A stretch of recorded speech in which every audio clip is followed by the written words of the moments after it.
وہ پچھلے آدھے گھنٹے سے کامران کو ویڈیو گیم کھیلتے ہوئے دیکھ رہا تھا۔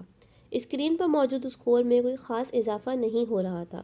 شاید اس کی وجہ وہ مشکل ٹریک تھا جس پر کامران کو گاڑی ڈرائیو کرنی تھی۔ سالار لاؤنج کے صوفوں میں سے ایک صوفے پہ بیٹھا اپنی نوٹ بک پر کچھ لکھنے میں مصروف تھا، مگر وقتاً فوقتاً نظر اٹھا کر ٹی وی اسکرین کو بھی دیکھ رہا تھا جہاں کامران اپنی جدوجہد میں مصروف تھا۔ ٹھیک آدھے گھنٹے بعد اس نے نوٹ بک بند کر کے سامنے پڑی میز پر رکھ دی۔ پھر منہ پہ ہاتھ رکھ کے جمائی روکی، دونوں ٹانگیں سامنے پڑی میز پر رکھ کر اور دونوں ہاتھوں کی انگلیاں سر کے پیچھے باندھے وہ کچھ دیر اسکرین کو دیکھتا رہا جہاں کامران اپنے تمام چانسز ضائع کرنے کے بعد ایک نیا گیم کھیلنے کی تیاری کر رہا تھا۔ کیا پرابلم ہے کامران؟ سالار نے کامران کو مخاطب کیا۔ ایسے ہی نیا گیم لے کر آیا ہوں مگر اسکور کرنے میں بڑی مشکل ہو رہی ہے، کامران نے بیزاری سے کہا۔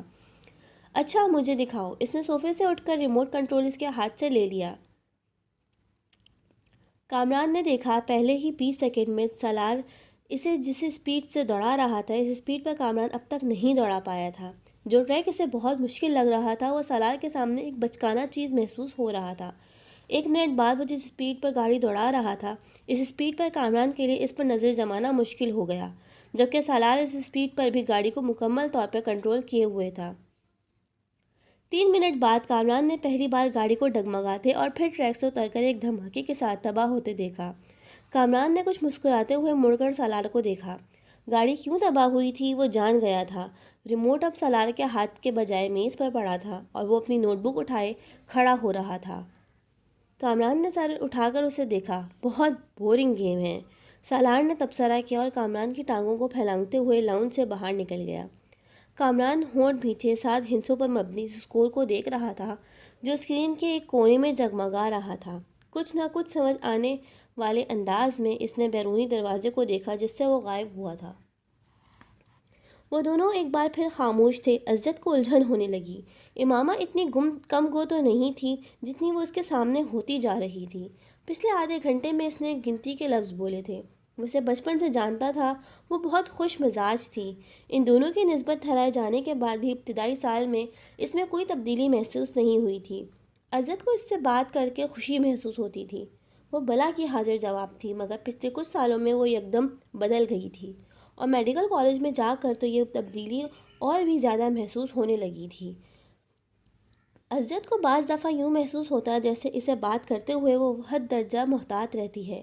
کبھی وہ الجھی ہوئی سی محسوس ہوتی اور کبھی اس کے لہجے میں عجیب سی سرد مہری سی محسوس ہوتی۔ اسے لگتا وہ جلد از جلد اس سے چھٹکارا پا کر اس کے پاس سے اٹھ کے چلی جانا چاہتی ہے۔ اس وقت بھی وہ ایسے ہی محسوس کر رہا تھا۔ میں کئی بار سوچتا ہوں کہ میں خواہ ہی تمہارے لیے یہاں آنے کا تردد کرتا ہوں۔ تمہیں تو اس سے کوئی فرق نہیں پڑتا ہوگا کہ میں آؤں یا نہ آؤں، عزت نے ایک گہری سانس لے کر کہا۔ وہ اس کے مقابل لان چیئر پہ بیٹھی دور باؤنڈری وال پر چڑھتی ہوئی بیل کو گھور رہی تھی۔ عزت کی شکایت پر اس نے گردن ہلائے بغیر اپنی نظریں بیل سے ہٹا کر عزت کو مرکوز کر دیں۔ عزت نے سوالیہ نظروں سے اسے دیکھا مگر وہ خاموش رہی تو اس نے لفظوں میں کچھ رد و بدل کے ساتھ اپنا سوال دہرایا۔ تمہیں میرے نہ آنے سے کوئی فرق پڑے گا امامہ؟ کیوں، ٹھیک کہہ رہا ہوں میں۔ اب میں کیا کہہ سکتی ہوں اس پر؟ تم کم از کم انکار تو کر سکتی ہو، میری بات کو جھٹلا تو سکتی ہو کہ ایسی بات نہیں ہے، میں غلط سوچ رہا ہوں۔ ایسی بات نہیں ہے، آپ غلط سوچ رہے ہیں، امامہ نے اس کی بات کاٹ کر کہا۔ اس کا لہجہ اب بھی اتنا ہی ٹھنڈا، چہرہ اتنا ہی بے تاثر تھا جتنا پہلے تھا۔ عزت ایک ٹھنڈی سانس لے کر رہ گیا۔ ہاں، میری دعا اور خواہش تو یہی ہے کہ ایسا نہ ہو، میں واقعی غلط سوچ رہا ہوں، مگر تم سے بات کرتے ہوئے میں ہر بار ایسا ہی محسوس کرتا ہوں۔ کس بات سے آپ ایسا محسوس کرتے ہیں؟ اس پہلی بار عزت کو اس کی آواز میں کچھ ناراضگی جھلکتی ہوئی محسوس ہوئی۔ بہت سی باتوں سے، تم میری کسی بات کا ڈھنگ سے جواب نہیں دیتی، حالانکہ میں آپ کی ہر بات کا ڈھنگ سے جواب دینے کی بھرپور کوشش کرتی ہوں، لیکن اگر آپ کو میرے جواب پسند نہ آئے تو میں کیا کر سکتی ہوں؟ عزت کو اس بار بات کرتے ہوئے کچھ مزید خفا محسوس ہوئی۔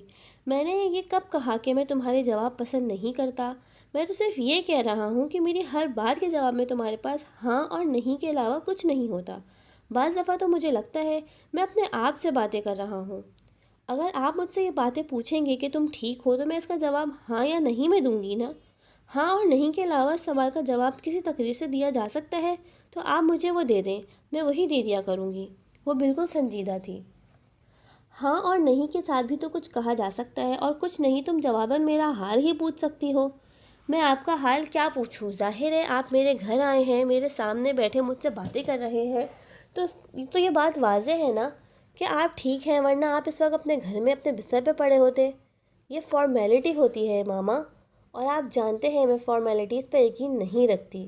آپ بھی مجھ سے میرا حال نہ پوچھا کریں، میں بالکل مائنڈ نہیں کروں گی۔ عزت جیسے لاجواب ہو گیا۔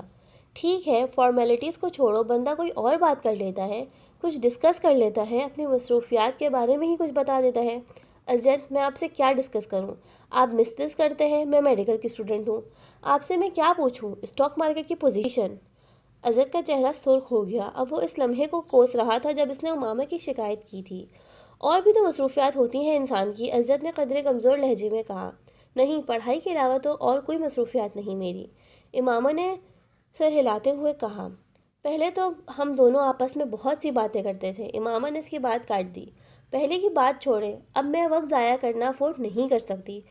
حیرت مجھے آپ پر ہو رہی ہے کہ آپ بزنس مین ہو کر اتنی امیچور سوچ رکھتے ہیں۔ آپ کو تو خود بہت پریکٹیکل ہونا چاہیے۔ عزت کچھ نہ بول سکا۔ ہم دونوں کے درمیان جو رشتہ ہے وہ ہم دونوں جانتے ہیں۔ اب اگر آپ میری پریکٹیکل اپروچ کو بے اتفاقی، بے نیازی، ناراضگی سمجھے تو میں کیا کر سکتی ہوں؟ میں آپ کے ساتھ یہاں بیٹھی ہوں تو اس کا مطلب یہی ہے کہ میں اس رشتے کو اہمیت دیتی ہوں، ورنہ کوئی اجنبی تو اس طرح یہاں میرے ساتھ بیٹھ کر چائے نہیں پی سکتا۔ وہ ایک لمحے کے لیے رکی۔ اور جہاں تک اس بات کا تعلق ہے آپ کے آنے یا نہ آنے سے مجھے کوئی فرق پڑے گا، حقیقت یہ ہے کہ ہم دونوں ہی بہت مصروف رہتے ہیں۔ ہم ماڈرن ایج کی پیداوار ہیں، نہ میں کوئی ہیر ہوں، نہ آپ کے لیے گھی کی چوری لے کر گھنٹوں تک آپ کی بانسری سنتی رہوں گی، نہ ہی آپ رانجھے کے قبیلے سے تعلق رکھتے ہیں کہ میرے لیے گھنٹوں فریضہ انجام دیں گے۔ سچ یہی ہے کہ فرق واقعی نہیں پڑتا، ہم دونوں ملیں یا نہ ملیں، باتیں کریں یا نہ کریں، ہمارا رشتہ وہی رہے گا۔ جواب ہے یا آپ کو لگتا ہے کہ میں اس میں کوئی تبدیلی آ سکتی ہے؟ اگر عزت کے ماتھے پر پسینہ نہیں آیا تھا تو اس کی واحد وجہ دسمبر کا مہینہ تھا۔ ان دونوں کی عمر میں 8 سال کا فرق تھا، مگر اس وقت پہلی بار عزت کو یہ فرق 18 سال کا محسوس ہو رہا تھا۔ وہ اسے اپنے سے 18 سال بڑی لگ رہی تھی۔ وہ 2 ہفتے پہلے وہ 19 سال کی ہوئی تھی، مگر اس وقت عزت کو لگ رہا تھا وہ ٹین ایج سے سیدھی ادھیڑ عمر میں چلی گئی ہے، اور خود وہ ایک بار پھر پری ٹین میں آ گیا تھا۔ وہ اس کے بمقابل ٹانگ پر ٹانگ رکھے عزت کے چہرے پہ نظر جمائے اسی بے تاثر انداز میں اس کے جواب کی منتظر تھی۔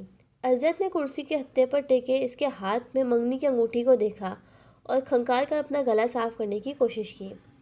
تم بالکل ٹھیک کہہ رہی ہو، میں صرف اس لیے ڈسکشن کی بات کر رہا تھا کہ ہمارے درمیان انڈرسٹینڈنگ ڈیولپمنٹ ہو سکے۔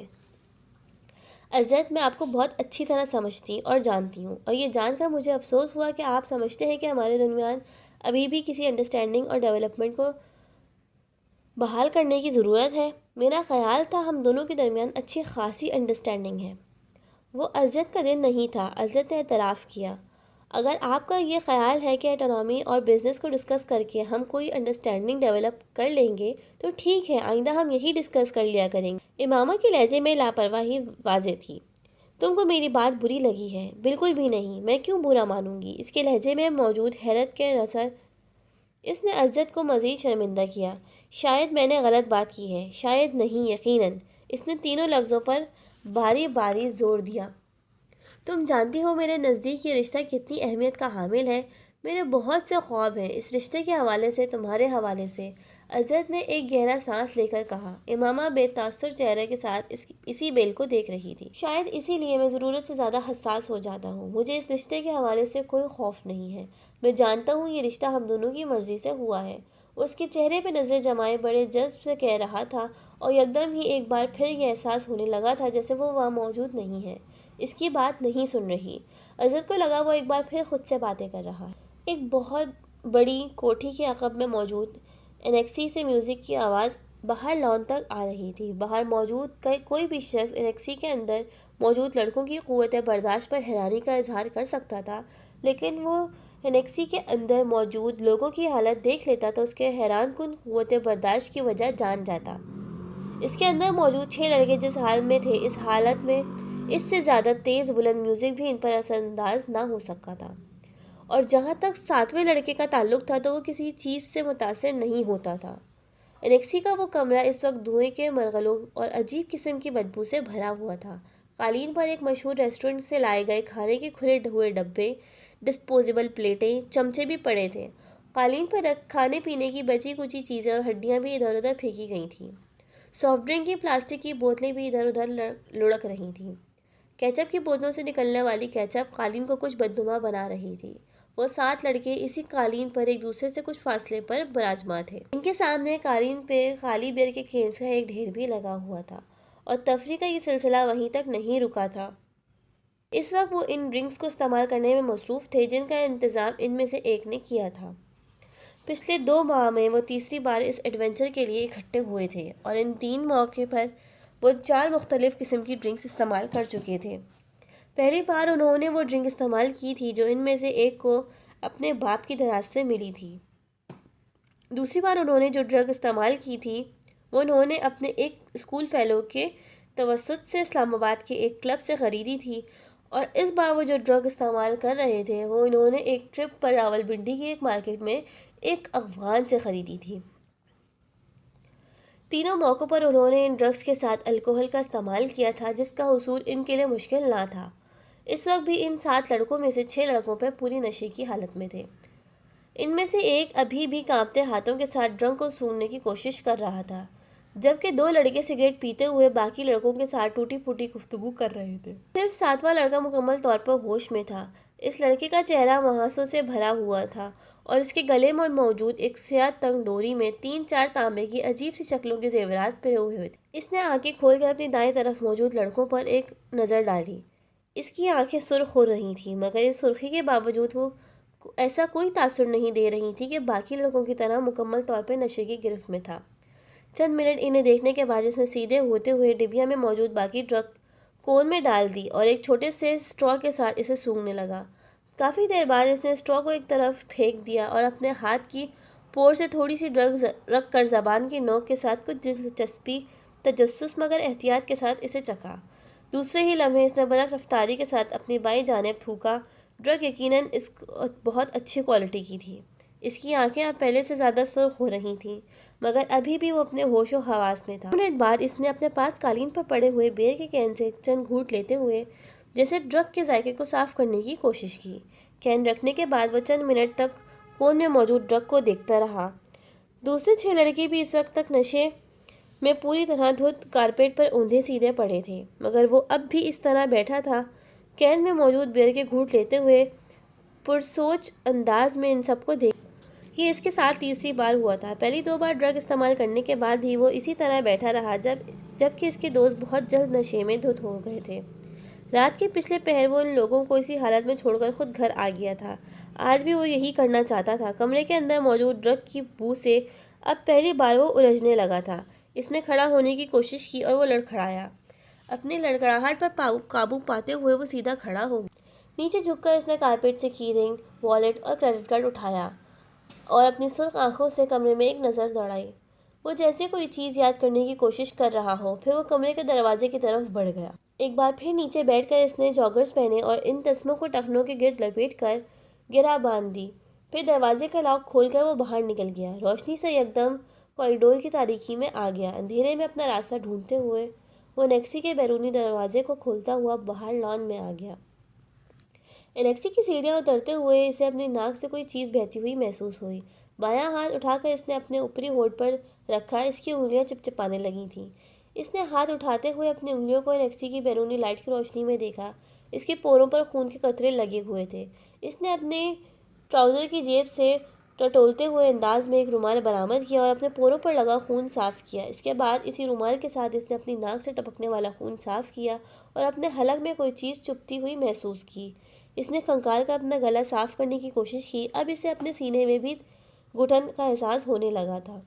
چند گہرے سانس لے کر اس نے گھٹن کو کم کرنے کی کوشش کی۔ وہیں کھڑے کھڑے اس نے 2-3 بار نیچے تھوکا اور ایک بار پھر سیڑھیاں اترنے کے لیے قدم بڑھایا۔ وہ یکدم ٹھٹک گیا۔ اس کی ناک میں عجیب سی سنسناہٹ ہونے لگی۔ پھر یکدم کوئی چیز پوری قوت سے بہنے لگی۔ وہ بے اختیار کمر کے بل جھک گیا۔ ایک دھار کی صورت میں اس کی ناک سے نکلنے والا خون سیڑھیوں پر گرنے لگا تھا۔ ماربل پر پھسلتا ہوا خون وہ اسے دیکھ رہا تھا۔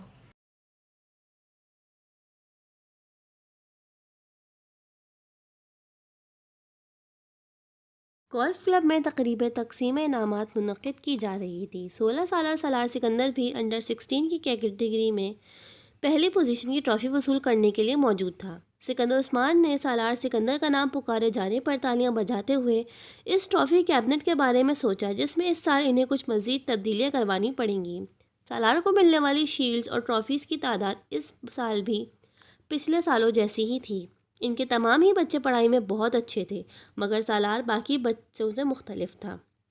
ٹرافیز، شیلڈز، سرٹیفکیٹ کے معاملے میں وہ سکندر عثمان کے باقی بچوں سے بہت آگے تھا۔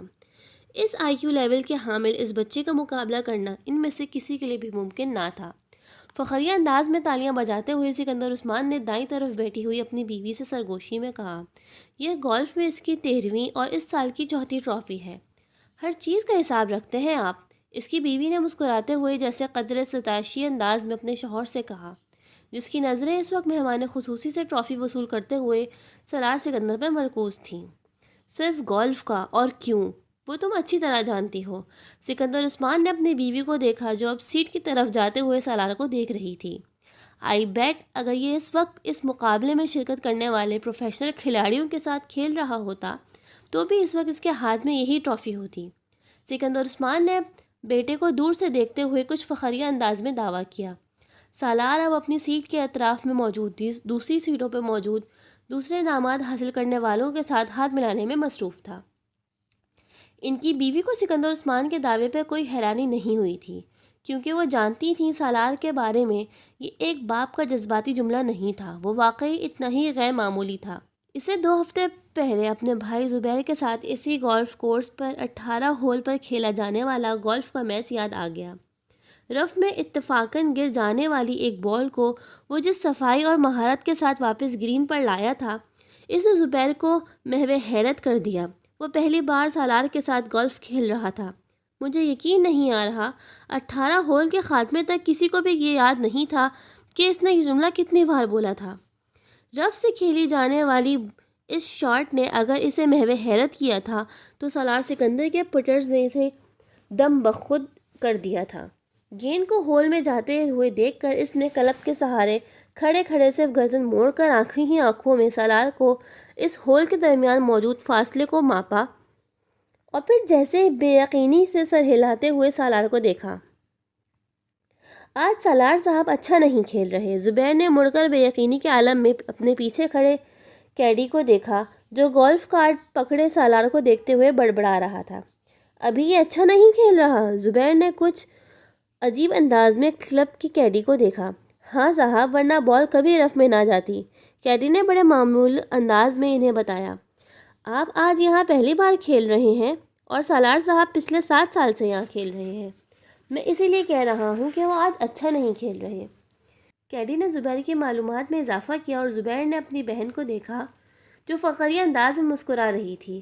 اگلی بار میں پوری تیاری کے ساتھ آؤں گا اور اگلی بار کھیل کی جگہ کا انتخاب میں بھی کروں گا۔ زبیر نے کچھ خفت کے عالم میں اپنی بہن کے ساتھ سالار کی طرف جاتے ہوئے کہا، اینی ٹائم اینی پلیس۔ انہوں نے اپنے بیٹے کی طرف سے اپنے بھائی کو پراعتماد انداز میں چیلنج کرتے ہوئے کہا، میں اس ویکینڈ پہ TADA کے ساتھ کراچی بلوانا چاہتا ہوں۔ انہوں نے سالار کے ساتھ قریب پہنچ کر ہلکے پھلکے انداز میں کہا۔ سالار مسکرایا، کس لیے؟ میرے بہاف پر تمہیں کراچی چیمبر آف کامرس کے صدر کے ساتھ ایک میچ کھیلنا ہے۔